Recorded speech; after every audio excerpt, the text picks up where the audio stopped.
Hello, welcome back to my garden. Today, we're going to do a little late summer tour of the vegetable garden here. Now, there's not a lot going on in the vegetable garden. I am not a master gardener. I'm a newbie, still learning, figuring things out, seeing what works, what grows in my garden, what doesn't grow, and what do I like to grow. So with all that being said, where do we start? And I think we're going to start with the potting table.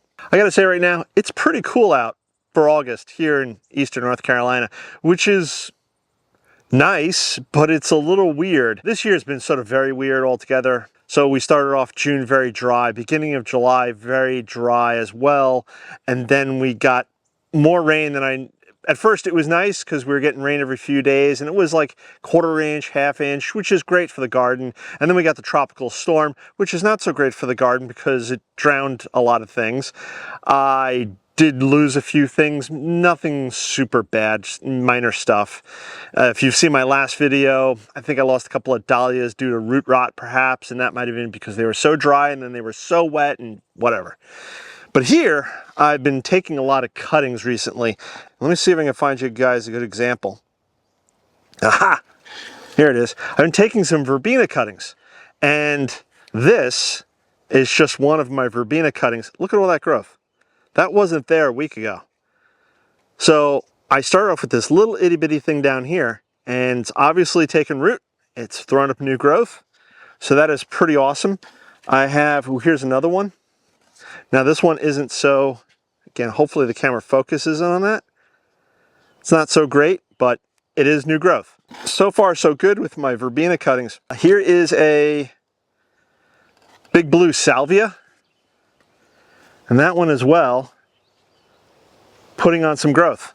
So it's pretty exciting. But the other interesting thing or exciting thing about this space, I would say, is I've been putting down some pavers. Now, I haven't done anything fancy like, dig out the ground and put down a paver base and then, laser level. No, I just dropped these right on the ground. I did some minor leveling with some sand, not a big deal. But when we get those horrendous rains, whether it be a tropical storm or just a weather system that comes through and dumps 6 to 8 inches of rain over a weekend, when I walk through this space now, I won't be slipping on mud. And it still may get a little underwater by a couple of inches. That's fine. But again, I won't be slipping on the mud. So that's pretty exciting. I'm pretty happy about that. And eventually, maybe this winter, I almost doubt it at this point due to financial reasons. Maybe in the next few years, I'm going to build a potting shed right here. Or I'd like to build a potting shed right here.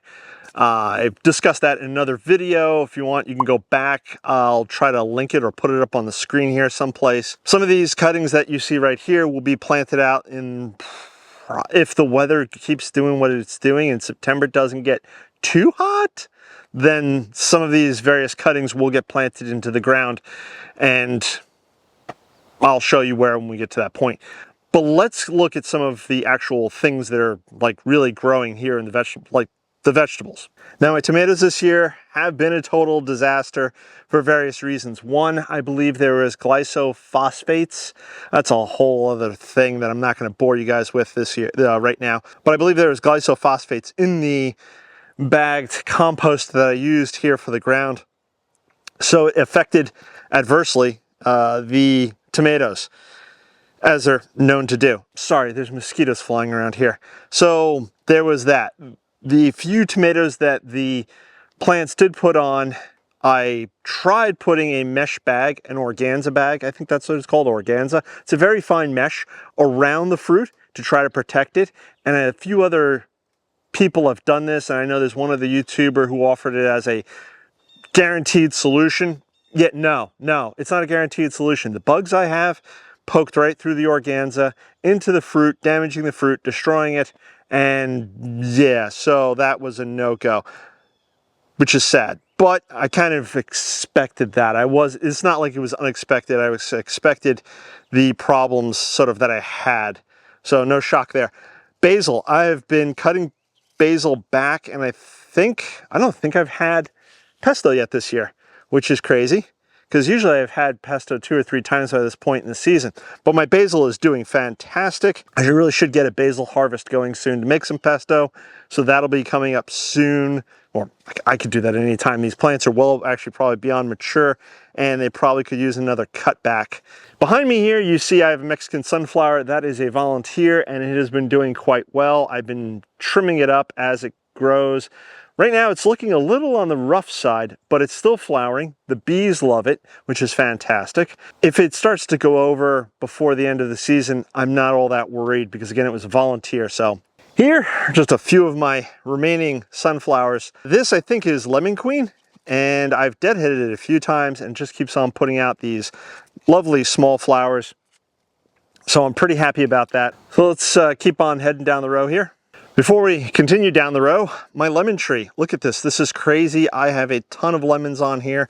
Now, last year this tree was producing like crazy, which was fantastic, except we had various windstorms and hurricanes and all that other good stuff. And the pot that it was sitting in tipped over so many times, and I lost a bunch of them. In the end, I think I only got 3.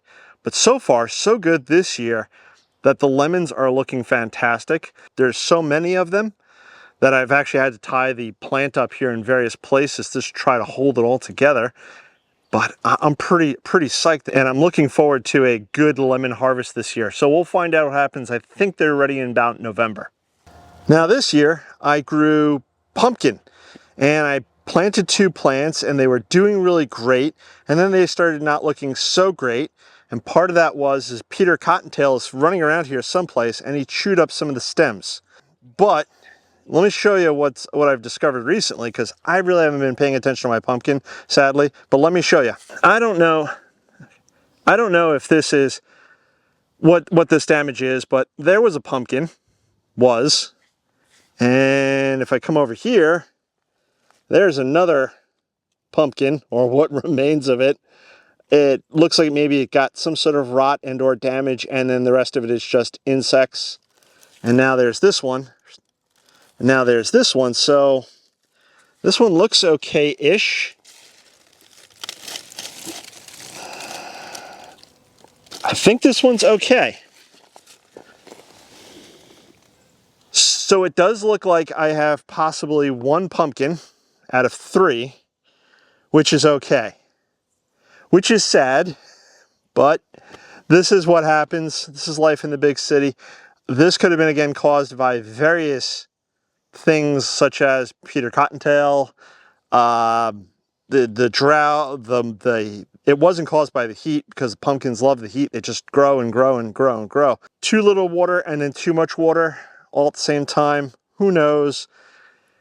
But let's move down the road of disappointment. Right here is my trellis that I had 2 different things growing up of. One was Jack B. Little Pumpkin, and I will show you that in a second, a close-up of that. And the other one is Cornucopia gourd mix, because you ever been pumpkin picking and they always have these funny little decorative / ornamental gourds that they charge outrageous prices for.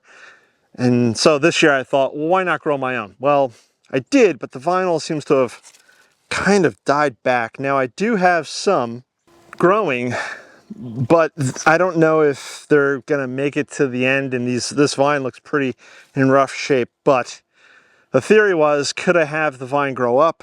Answer is yes. Was it damaged due to Peter Cottontail? Perhaps, but I will let this continue on, and then closer to the fall, maybe I'll pluck some of these things and we'll see if I got anything really out of it. My Jack B. Little Pumpkin, the vine was very slow growing. I actually started 2 plants, and out of the 2 plants, I only got 1 little itty bitty pumpkin. C'est la vie. Let's continue down the road of disappointment. All right, so here we have several different things going on. In this row right here, we had spaghetti squash, I believe. No, spaghetti squash was up front.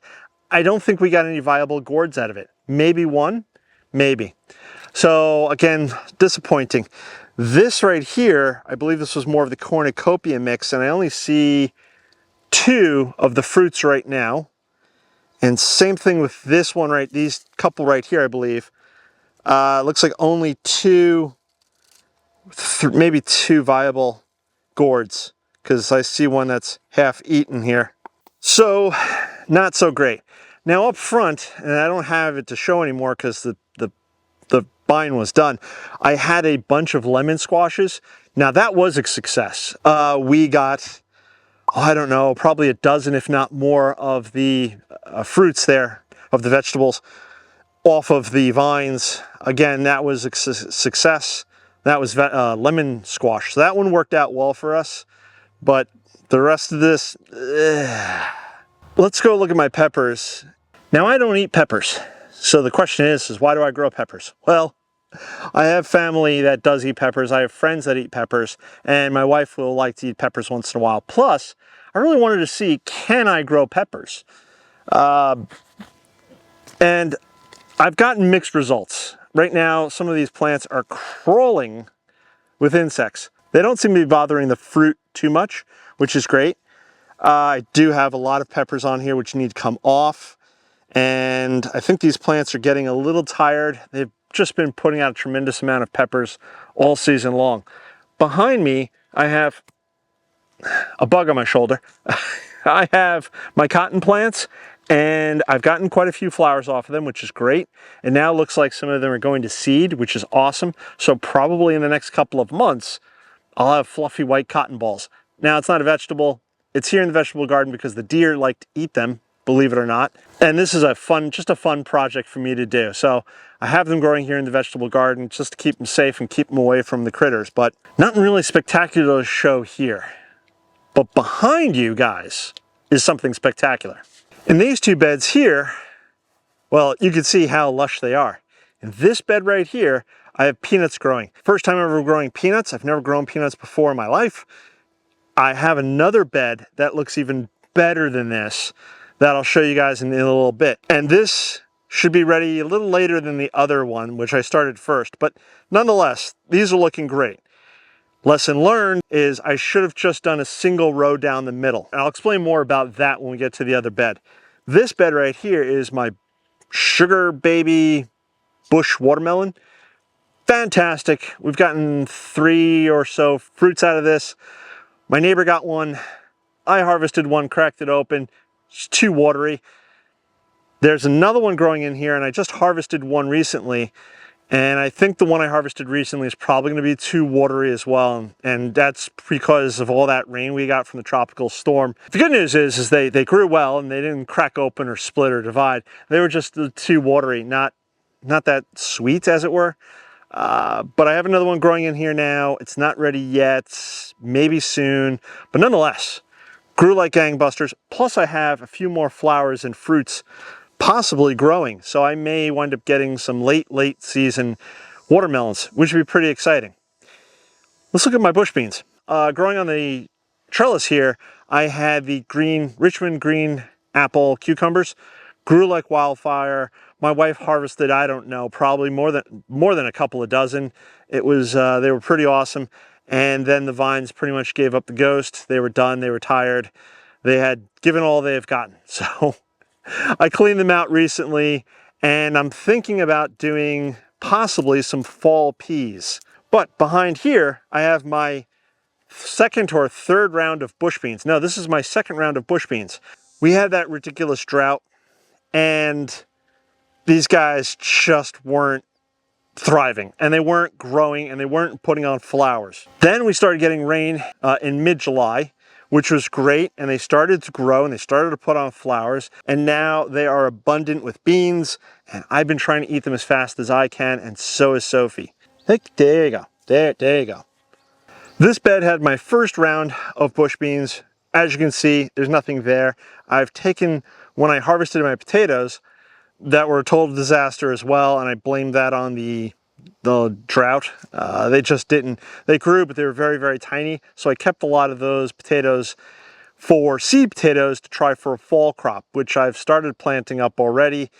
And if you guys want to know more about my potato fall crop, then just leave a message below and I'll talk more about that. But I didn't think it was that exciting to make a video about.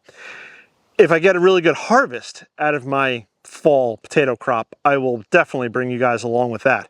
Either way, I dumped a lot of the excess soil in here. I've since added some fertilizer to this, and I'll probably add a little bit more in this bed, will be one of the many beds that I grow carrots in this year. So stay tuned for that. We're not ready to plant carrots though yet. But behind me, you can probably see there's a whole lot more going on. Now, I'm not sure if it's in shot. I think it's in shot. It looks like we're in shot here. My one bed that I was growing all the gladiolus seeds in as an experiment to see if I can grow gladiolus from seeds. Well, the answer is yes. But unfortunately, many of them had died. Again, could have been due to the drought, could have been just me not watering enough. I don't know, but there are a few in here that are still alive. So what I'm going to do, instead of leaving the whole bed barren and empty, is probably a little closer to the fall, maybe next month, next few weeks. We're only a few weeks away from September, which blows my mind. I will dig these up, but I'll put them into containers, put them in the greenhouse for the winter. So I'll baby them in here in the vegetable garden for a little bit longer before planting them out somewhere out into in front of the house here. We'll see. First, I have to get these guys to survive. Like I said, not much really to see there, sadly. But here is a lot to see. This is my first bed of peanuts, and it is thick, it is lush, it is mad. I cannot believe this, but I'm not confident on the amount of peanuts I'm going to get out of that. And that's because right here, you could see some of the peanuts are overhanging the bed. And that's not necessarily a bad thing, other than the fact that, see those little brown red spikes there? That's what peanuts grow from. And they're not in contact with the soil because they're hanging out of the bed. I have a lot of plants that I'm sure have spiked into the ground, but I also have quite a bit hanging out. So that's why, lesson learned, I think next year, when I grow peanuts, I'll just do a row right down the middle. And this way, as the plant grows and it spreads itself out like that, it'll be contained within the bed. More of those spikes will get into the ground, and theoretically, I'll get more peanuts. Hypothetically, I don't know. I've never done this before. I think we're going to harvest these closer to October, November. When I harvest these, we'll find out, did I get any peanuts? What do they look like? And could this be considered a success? Behind me here are my sweet potatoes. This looks like it's doing well, and I'd have to say, so far this year, my sweet potatoes are doing well because the deer have not gotten into the vegetable garden.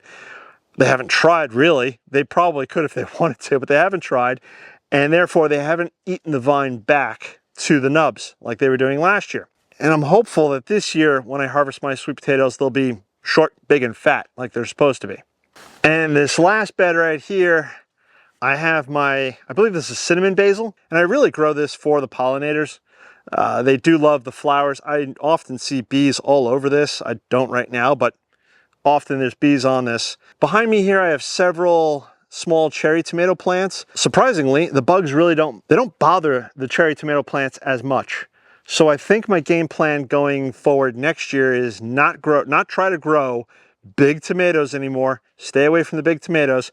Grow smaller cherry tomatoes, grow them in the beds here, and I think I'll have better luck, and I think my wife will be happier. She normally comes through after an evening at work, scoops up 8 to 10 to 12 of them, whatever she can fit in her hand, and just sits there and snacks on them before dinner. So that's about it for my vegetable garden tour. Not a lot going on here. Some things I'm still learning. I'm still figuring things out, and I'm still trying to figure out what I want to grow and how I want to grow it. And so as you saw, some things grew well, other things not so well. Peter Cottontail, unfortunately, has visited us a few times. I think he did a little damage to some of the plants. Not much. As you can see, I have a lot of raised beds, so a lot of the good stuff is up in the raised beds. And Sophie here is terrible at chasing down Peter Cottontail. And that is supposed to be your job. You're supposed to chase Peter Cottontail. You know this, right?